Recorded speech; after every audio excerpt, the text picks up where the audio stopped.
మన టాలీవుడ్లో ఉన్న చాలామంది యాక్టర్స్, అలాగే ప్రొడ్యూసర్స్, డైరెక్టర్స్, మ్యూజిక్ డైరెక్టర్స్ వీళ్ళంతా కూడా తారక్ గారికి కంగ్రాచులేషన్స్ చెప్తున్నారు. ట్రైలర్ చాలా బాగుంది అని. ఓకే. ఇక్కడ దాకా చాలా హ్యాపీ. ఎందుకంటే ఒకరికొకరు సపోర్ట్ చేసుకోవాలి, అప్రిషియేషన్ ఉండాలి. అప్పుడు మన టాలీవుడ్ ఇండస్ట్రీ చాలా బాగా పైకి వెళ్తుంది.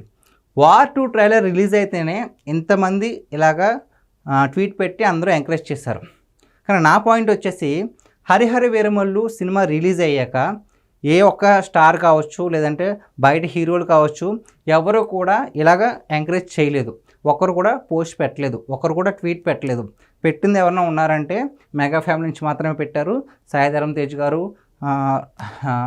రామ్ చరణ్ గారు, చిరంజీవి గారు వాళ్ళ ఫ్యామిలీ వాళ్ళు మాత్రమే పెట్టారు తప్ప ఇంకెవరు కూడా హరిహర వీరమల్లు సినిమా గురించి అయితే మాత్రం ప్రస్తావించలేదు. ఎందుకు ఇలాగా? ఇప్పుడు ఒక సినిమా ట్రైలర్ వస్తేనే అంతలా ఎంకరేజ్మెంట్ చేశారు కదా. మరి పవన్ కళ్యాణ్ గారి సినిమా వచ్చింది, సక్సెస్సో లేదంటే ఫెయిల్యూరో పక్కన పెట్టండి, ఇంకా సినిమా నడుస్తుంది, రిలీజ్ అయ్యి 2 డేసే అవుతుంది, మంచి టాక్తోనే ముందుకెళ్తుంది.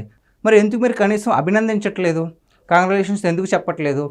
అంటే పవన్ కళ్యాణ్ గారు ఇప్పటిదాకా ట్వీట్ చేసిన వాళ్ళు అంటే వీళ్ళనే టార్గెట్ చేయట్లేదు, చాలామంది ఉన్నారు. ఇప్పటిదాకా చెప్పిన వాళ్ళందరూ కూడా పవన్ కళ్యాణ్ గారికి చాలా క్లోజ్. మరి వాళ్ళు ఎందుకు ఆ సినిమాకి పెట్టలేదు అని చాలామందికి అంటే చాలా డౌట్స్ వస్తున్నాయి. ఎందుకు పవన్ కళ్యాణ్ గారిని కావాలనే వదిలేశారా, అంటే పట్టించుకోవడం లేదా?